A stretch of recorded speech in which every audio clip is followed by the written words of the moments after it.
Hello everyone. તો શું તમે પણ રેસ્ટોરન્ટ જેવું નાન ઘરે બનાવવા માંગો છો અને નથી બનતું? તો તમે મારી આ રેસીપી એકવાર ફોલો કરી બનાવજો. ચોક્કસથી રેસ્ટોરન્ટ જેવા જ નાન ઘરે બનશે અને ખાવાની પણ મજા પડી જશે.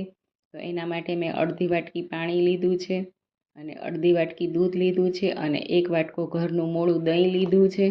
હવે આપણે એમાં 1 ચમચી ખાંડ એડ કરી બધું બરાબર મિક્સ કરવાનું છે. જ્યાં સુધી ખાંડ ઓગળી જાય ત્યાં સુધી મિક્સ કરવાનું છે. પછી આપણે એમાં 2 વાટકી મેંદો એડ કરવાનો છે, 1 વાટકી ઘઉંનો ઝીણો લોટ એડ કરવાનો છે, ઉપરથી 2 ચમચી તેલ એડ કરવાનું છે, 1 ચમચી બેકિંગ પાવડર, 1/4 ચમચી બેકિંગ સોડા, 1 ચમચી મીઠું અને પછી આપણે બધું બરાબર મિક્સ કરી લેવાનું છે. બધું મિક્સ થઈ જાય પછી આપણે એમાં ધીમે ધીમે પાણી એડ કરતા જઈને એકદમ સોફ્ટ એવો લોટ બાંધવાનો છે અને આ લોટને ખૂબ જ મસળવાનો છે જેથી કરી એકદમ સોફ્ટ નાન બને આપણા.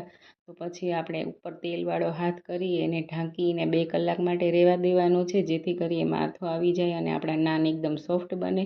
તો 2 કલાક પછી આપણો લોટ રેડી થઈ ગયો છે. હવે આપણે એમાંથી એક ગોળ ગોળો વાળી લેવાનો છે. એને પાટલી ઉપર રાખી આપણે ઉપરથી લોટ છાંટી અને થોડો વણી લેવાનો છે. થોડો વણાઈ જાય એટલે આપણે ઉપરથી કાળા તલ અને લીલા ધાણા નાખી અને ફરીથી ઓવલ શેપમાં વણી લેવાનો છે. ઓવલ શેપમાં વણાઈ જાય પછી આપણે પાછળ પાણીવાળો હાથ કરી નાનને લગાવવાનું છે અને આપણે લોઢી ઉપર રાખી એને શેકવા મૂકી દેવાનું છે. તો એક બાજુથી શેકાઈ જાય પછી આપણે આ રીતે લોઢીને ડાયરેક્ટ ફ્લેમ પર ઊંધી રાખીને શેકી લેવાનું છે. તો તૈયાર છે આપણું નાન શેકાઈને.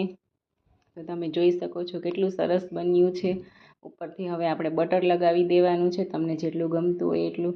તો તમે જોઈ શકો છો આપણું એકદમ સુપર સોફ્ટ નાન બનીને રેડી થઈ ગયું છે. તો તૈયાર છે બટર નાન.